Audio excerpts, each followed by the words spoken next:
하나님 말씀 역대하 32장 24절에서 33절까지의 말씀입니다. 여호와는 나의 힘, 여호와는 강하시다라는 임의 뜻을 가진 히스기야의 삶, 그의 인생 25의 왕이 되었고 29년간 예루살렘을 통치하게 됩니다. 그를 가장 잘 표현하는 말씀이 그 조상 다윗의 모든 행위와 같이 여호와 보시기에 정직히 행하여 29장에서부터 이어진 히스기야의 그 이야기가 오늘 본문에서 마무리가 되어집니다. 우리가 읽었던 것처럼, 우리가 쭉 살펴본 것처럼 다윗의 모든 행위와 같이 여호와 보시기에 정직히 행하였다. 그의 삶, 그의 인생에 대한 하나님의 평가인데요. 히스기야 왕의 통치 초기는 아수르의 힘이 강력했습니다. 사내립이 18만 5천을 이끌고 예루살렘을 포위했습니다. 인간의 눈으로 볼 때 유다의 상황은 무너질 수밖에 없는 그러한 위기였지만 히스기야는 군사력이나 외교가 아닌 하나님께 기도함을 통해 믿음으로 위기에 맞서는 그러한 모습을 보이게 되죠. 성전으로 올라가 눈물로 기도했고 하나님은 그의 기도를 들으사 천사를 보내 하룻밤 사이에 이 대군을 전멸시키는 기적을 베풀어 주셨습니다. 히스기야의 인생에 있어서 최고의 절정을 마주했는데요. 그러나 오늘 본문을 보면 그의 인생, 그의 승리 이후에 또 다른 위기가 찾아온다라는 것을 우리에게 말씀하고 있어요. 어쩌면 우리의 인생도 가장 큰 은혜를 경험한 그 순간, 은혜 안에 있는 그 순간에 우리의 삶에 있어서 큰 시험이 올 수 있다는 것을 우리에게 가르쳐 주고 있습니다. 오늘 32장의 뒷부분은요, 세 문단으로 나눌 수 있는데요. 24절에서 26절까지는 히스기야의 병과 교만에 대해서, 27절부터 31절까지는 히스기야의 부와 영광에 대한 기록, 그리고 마지막 32절과 33절은 히스기야의 죽음에 대한 기록으로 모든 것이 마무리가 되어집니다. 먼저 24절을 보면 이렇게 시작하는데요. 그때 히스기야가 병들어 죽게 되었으므로 여호와께 기도하며 여호와께서 그에게 대답하시고 또 이적을 보이셨으나. 24절의 시작은 그때로 시작합니다. 그렇다면 바로 직전의 문맥인 아수르의 사내립과의 그 대결에서 승리한 영광의 절정, 그것이 지난 그 후의 이야기라는 것을 우리가 알 수 있는데요. 국가적 위기를 믿음으로 극복하였지만 지금 자신에게 있어서는 질병이라는 어려움이 그의 삶에 있어서 고난으로 다가오게 되죠.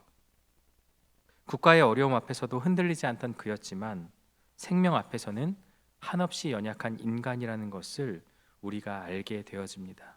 사실 오늘 본문에서는 이 병과 교만에 대한 내용이 매우 짧게 기록되어 있지만 열왕기 하나 이사야의 말씀을 보면 더 이것이 디테일하게 기록되어져 있는데요. 어쨌든 지금 히스기야는 죽음이라는 그러한 문제와 위기 앞에, 그 생명 앞에, 큰 고난 앞에 지금 마주하고 있다는 것을 알게 되어지죠. 절체절명의 위기 앞에서 히스기야가 선택한 방법은 그의 평생의 모습과 같이 여호와 하나님께 기도하는 것입니다. 열왕기하에 따르면 왕은 지체 없이 벽을 향해 돌아 앉아서 서럽게 울면서 기도합니다. 더 살고 싶은 마음, 그러한 마음도 있겠지만 아직은 다 하나님을 위한 삶, 하나님을 위한 개혁이 남아 있었다는 어떤 그런 아쉬움도 있겠고요. 여러 가지 생각들, 여러 가지 고민들이 있었겠지만 어쨌든 지금 하나님 앞에 진실된 마음으로 눈물의 기도를 하였고 하나님은 그 기도를 들으시고 그의 생명을 15년 연장해 주십니다. 국가적 위기뿐만 아니라 개인의 삶의 문제도 하나님의 주권 아래에 있음을 분명하게 말씀하고 있어요. 그런데 안타깝게도 이런 히스기야가 수없이 많은 이적과 은혜를 누렸음에도 그의 마음이 변질되기 시작하는데요. 25절은 이렇게 말씀하고 있어요. 히스기야가 마음이 교만하여 그 받은 은혜를 보답하지 아니함으로. 마음이 교만하였다. 그 교만은 어떤 자만심이라기보다 하나님으로부터 받은 은혜, 지금까지 내가 누린 모든 것들이 하나님의 은혜임을 망각하고 이 모든 것이 내 힘과 내 능력과 나의 모든 것으로 이루어진 것이다라고 착각하는, 또 그렇게 생각하는 그러한 모습을 말하고 있는 거예요. 히스기야는 크게 두 가지 이적을 경험했죠. 아수르의 어떤 그런 대군 앞에서 하나님의 역사하심을 분명히 보았고요. 그리고 자신의 생명마저 연장해 주시는 하나님의 은혜를 체험하고 경험하였습니다. 그래서 바벨론에서 방백들이 찾아왔을 때 그것을 묻는 거예요. 너의 앞에 일어난 그 이적의 근원이 무엇이냐? 이적의 어떤 의미가 무엇이냐? 어떻게 이러한 놀라운 일을 할 수 있었느냐라고 질문하였을 때 그때가 어쩌면 하나님을 드러내고 하나님께 영광을 돌릴 수 있는 기회임에도 불구하고 그는 자신의 무기고를 보여주고 자신의 부귀영화를 자랑하며 이 모든 것이 하나님께로부터가 아닌 나의 잘남, 나의 어떤 능력, 나의 어떤 그러한 모든 것이다라는 것을 자랑하게 되어지는 것이죠. 그도 인간인지라 그의 삶에 있어서 큰 영광의 순간 무너지게 되며 하나님의 마음을 아프게 하였다는 사실입니다. 하나님의 구원 역사는 있고 은혜의 결과물인 자신의 보물 창고를 자랑하기에 바빴던 거죠. 은혜를 주신 하나님을 잊어버리고 어떤 은혜의 열매, 어떤 그런 성과들만 기억하고 자랑하게 된 것입니다. 그래서 하나님은요, 이러한 히스기야의 교만한 마음을 심판하시기 위해서 진노가 그와 유다와 예루살렘에 내리게 되었다라고 25절은 그렇게 말하고 있습니다. 한 사람의 교만, 특히 지도자의 교만은 개인의 문제로 끝나지 않고 공동체 전체에 하나님의 심판을 불러오는 무서운 죄임을 성경은 경고하고 있습니다.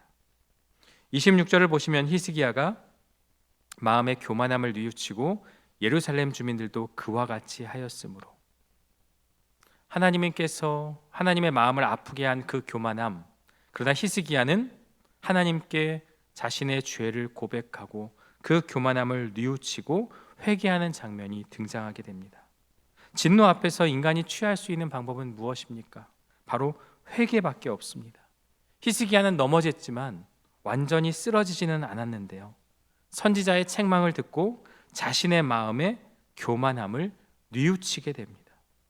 여기서 주목할 점은 히스기야만이 아니라 예루살렘 주민들도 그와 같이 하였다라고 기록하고 있어요. 왕의 이러한 돌이킴과 회개가 공동체 안에 전하여져서 예루살렘 주민들도 함께 한 마음으로 하나님께 회개하며 나아갔다는 것, 이것을 우리에게 말씀하고 있어요. 선한 영향력이 지도자를 통해서 전하여지게 된 것이죠. 그들의 진정한 회개에 대한 하나님의 응답은 무엇입니까? 여호와의 진노가 히스기야의 생전에는 그들에게 내리지 아니하니라. 진노가 안 내린 게 아니에요. 유예시켜 주었죠. 이후에 이제 바벨론의 포로가 되고 유다의 영광이 사라지는 그러한 죄에 대한 하나님의 징계가 분명히 있지만 뉘우치고 회개하였기 때문에 하나님은 그때에는 그 일을 이루지 아니시고 잠시 유예하시고 긍휼을 베풀어 주시지만 한편으로는 하나님께서는 남유다의 왕들, 북이스라엘 왕들의 그러한 잘못된 길, 우상 숭배의 모든 것들을, 그 교만함을 분명히 심판하시고 그것에 대한 책임을 물으셨다는 그 공의를 나타내고 있는 것입니다. 27절부터는 히스기야의 부와 영광에 대해서 기록하고 있는데요. 그의 어떤 인생 삶을 보면 많은 일들을 감당했습니다.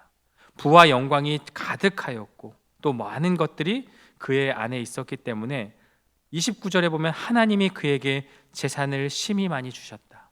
그의 영광과 그의 부와 그의 모든 것은 어떤 그의 능력과 그의 힘에 있는 것이 아니라 하나님께서 그에게 베풀어 주신 은혜다라는 것을 다시 한번 이야기하고 있습니다. 우리는 이 부와 어떤 영광에 대해서 집중할 수 있겠지만 그러나 성경은 분명히 하나님이 그에게 재산을 심히 많이 주셨다. 이 모든 것이 하나님으로부터 주어졌음을 분명히 강조하고 있습니다. 그러면서 히스기야는요 30절에 기온의 윗샘물을 막아 아래로부터 다윗성 서쪽으로 곧게 끌어들였으니 히스기야가 그의 모든 일에 형통하였더라. 이렇게 말하고 있습니다. 많은 창고를 세울 만큼 막대한 부를 누렸고 수로 공사를 통해서 물 공급에 대한 문제들을 해결하며 유다의 그 모든 유다를 더 아름답게, 더 행복하게 또 이끌었다는 것을 우리에게 말씀해 주고 있습니다. 그러면서 성경은 이 모든 것을 요약하며 히스기야가 그의 모든 일에 형통하였다라고 말씀하고 있어요. 이러한 형통이 누구로부터 주어진 것입니까? 히스기야의 영적인 개혁, 그 모든 삶의 모습들, 그리고 죄를 지었을 때 회개하는 그 모습들, 모든 것이 하나님이 그와 함께 하였고 하나님을 의지하고 하나님 앞에 바른 삶을 살았기에 그의 인생의 모든 것은 형통이라는 것으로 귀결되고 있다는 것을 알게 되어지죠. 그러나 31절은 안타까운 이야기를 하고 있습니다. 25절과 같은 내용이죠. 바벨론 방백들이 히스기야에게 사신을 보내어 그 땅에서 나타난 이적을 물을 때 하나님이 히스기야를 떠나시고 그의 심중에 있는 것을 다 알고자 하사 시험하셨더라. 하나님은 히스기야가 교만에 빠지도록 내버려 두셨다라고 그렇게 볼 수 있습니다. 이 이유가 무엇입니까? 하나님이 히스기야를 떠나사 그의 심중에 있는 것을 알고자 시험하여, 이것은 히스기야를 버리거나 히스기야를 떠났다라는 그러한 의미는 아닙니다. 그러나 히스기야의 마음의 중심이 정말 하나님께 있는지, 그리고 이 시험을 통해서 인간은 그 마음이 얼마나 쉽게 교만할 수 있는지를 보여주기 위해서 오늘 우리에게 또 유다 백성들에게 또 지금 포로기에서 돌아온 이스라엘 민족에게 인간의 마음이 쉽게 변할 수 있다는 것을 가르쳐 주기 위해서 지금 그것을 기록하고 있는 것입니다. 하나님이 히스기야를 버렸다가 아니라 잠시 그를 내버려 두시고 그의 마음을 시험하셔서 인간이라는 존재가 이렇게 연약하고 부족하다는 것을 우리에게 보여주고 있는 것입니다. 하나님의 은혜가 없다면 하루도 살아갈 수 없는 것이 우리 인간의 모습이다라는 것, 그것을 스스로 깨닫게 하려는 하나님의 의도적인 버려두심, 의도적인 허용이라는 것을 우리는 이 말씀을 통해서 알게 되어지는 것입니다. 이 사건을 통해 우리는 무엇을 알게 됩니까? 인간의 전적인 타락을 보여주는 동시에 하나님의 은혜가 절대적으로 필요하다는 것을 우리에게 말씀해 주고 있습니다. 마지막으로 32절과 33절은요, 히스기야의 마지막을 기록하고 있는데요, 히스기야의 남은 행적과 그의 모든 선한 일은 아모스의 아들 선지자 이사야의 묵시책과 유대의 이스라엘 영환기에 기록되니라. 히스기야가 그의 조상들과 함께 누움에 온 유다와 예루살렘 주민이 그를 다윗 자손의 묘실 중 높은 곳에 장사하여 그의 죽음에 그에게 경의를 표하였더라.